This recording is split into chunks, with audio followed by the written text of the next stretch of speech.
D'abord que nous suivons de près la situation sur le terrain, spécifiquement dans la province du Sud Kivu, axe Kamanyola-Uvira.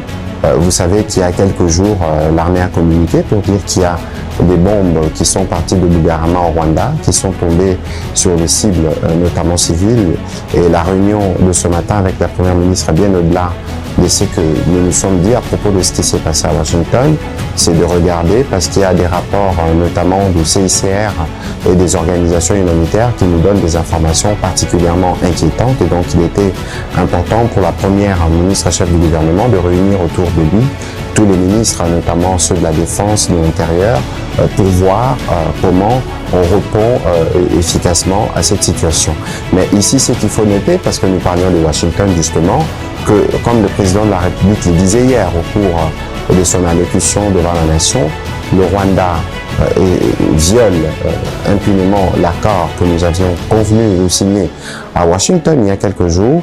Ce n'est plus simplement violer l'accord que nous avons signé, mais c'est aller vers la régionalisation du conflit, parce qu'il est évident que le Rwanda prend le Burundi aussi en cible, au-delà des actes qui sont posés en République démocratique du Congo. C'est ici aussi le lieu d'interpeller les médiateurs pour que, dans le cadre de ce qui avait été convenu, puisse peser de son poids pour que la paix puisse restaurer, pour que le Rwanda puisse s'y ranger. Parce que, comme je vous le disais tout à l'heure, la situation humanitaire est particulièrement préoccupante.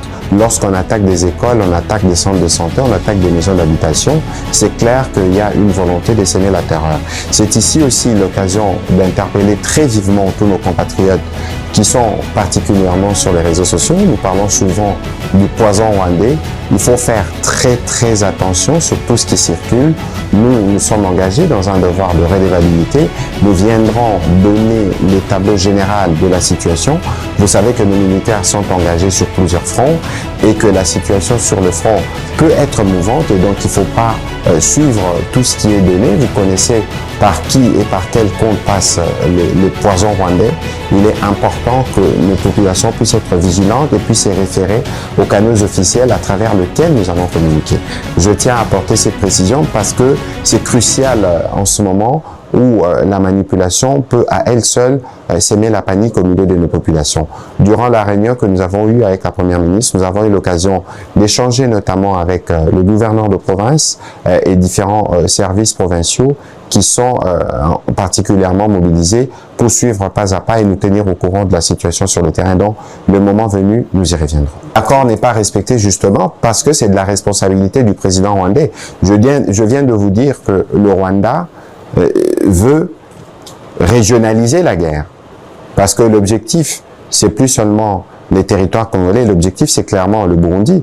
Et donc il est évident qu'une telle posture contrarie totalement toutes les déclarations qui ont été faites devant l'émissaire américain il n'y a même pas encore une semaine. C'est pour ça que le médiateur est particulièrement interpellé pour voir dans quelle mesure on peut mettre fin à toutes ces attitudes inutilement belliqueuses du Rwanda. C'est de la blague. Nanga rejette le rapport des experts de l'Organisation des Nations Unies et martèle qu'il n'y a pas de troupes rwandaises avec l'AFC M23. Quelqu'un a posé la question sur les rapports des groupes d'experts des Nations Unies. Cette question est posée par deux personnes. Il y aurait 6000 éléments de l'armée rwandaise, selon ces rapports, au Congo. Bon, je ne sais pas si vous croyez à votre rapport livré par les groupes d'experts. La fiabilité de ces rapports, ça donne quoi? Mais réfléchissons par la suite. On parle, on met tellement les Rwandais en exergue dans ces conflits qui est le nôtre. Pourquoi même de dire que non, nous tous ici, nous sommes des Rwandais. Vous tous, si ces cadres que vous voyez ici sont des Rwandais. Et ceux qui se battent ici, il n'y a aucun Congolais qui se bat, il n'y a que des Rwandais. Non, c'est des raccourcis dangereux. Bien plus avant de vous donner des éléments, j'aurais bien voulu que le groupe d'experts dise il y a combien de Ougandais au Congo.